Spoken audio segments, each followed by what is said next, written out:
Gapiringdan hozir, mazasiz qochib mashina hozir. Birinchi men urdim, keyin o'rtog'im qo'shilib urdik. Pullarni o'zimiz bo'lishib, 3 kishi bo'lishib ishlatib yubordik. Tashqarida onangiz bilan dadasi qiynalar ekan. Toshkent shahar Ichki ishlar bosh boshqarmasi va Davlat xavfsizlik xizmati Toshkent shahar bo'yicha boshqarmasi tomonidan jinoyatlarni issiq izidan fosh etishga qaratilgan tezkor tadbirlar olib borilmoqda.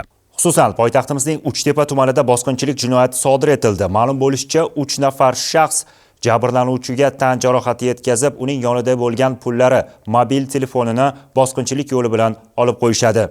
Fuqaroning ichki ishlar organlariga qilgan murojaati yuzasidan Uchtepa tuman ichki ishlar organlari faoliyatini muvofiqlashtirish boshqarmasi tezkor vakillari tomonidan o'tkazilgan tadbirlar natijasida gumonlanuvchilar aniqlanib qo'lga olindi. Mazkur jinoyatga Jizzax viloyatida doimiy ro'yxatda turuvchi muqaddam sudlangan Sardor Samandar va Abdulloh ismli shaxslar qo'l urishgan. Mazkur shaxslar Toshkent shahriga jinoyat sodir etish maqsadida kelishib, hech kim bilmaydi, qo'lga tushmaymiz qabilida ish ko'rishgan. Ammo tezkor qidiruv xizmati xodimlaridan qochib qutula olishmadi. Jinoyat sodir etildimi, albatta fosh etiladi. Jinoyatga murosasiz kurashish ishlari natijasida mazkur shaxslar ham tezlik bilan ushlandi.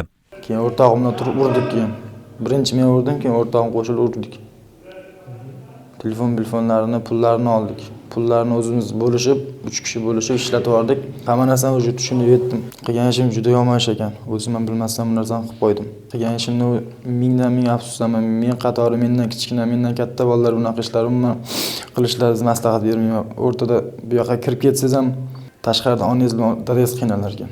O'sha davrimda bilmay bu ishni qilib qo'yib, shu yerlarda yuribman. Mening kechirishlaringizni so'rayman.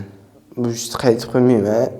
Qilmish qidirmish shahar bedarvoza emas. Sodir etilgan har qanday jinoyat fosh qilinadi. Panjara ortida o'tirib qilgan ishidan pushaymon bo'lishdan foyda yo'q.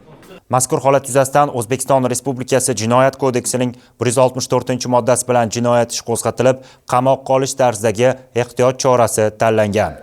Toshkent shahrida jinoyat va huquqbuzarliklarni barvaqt oldini olishga qaratilgan tezkor tadbirlar davom etmoqda.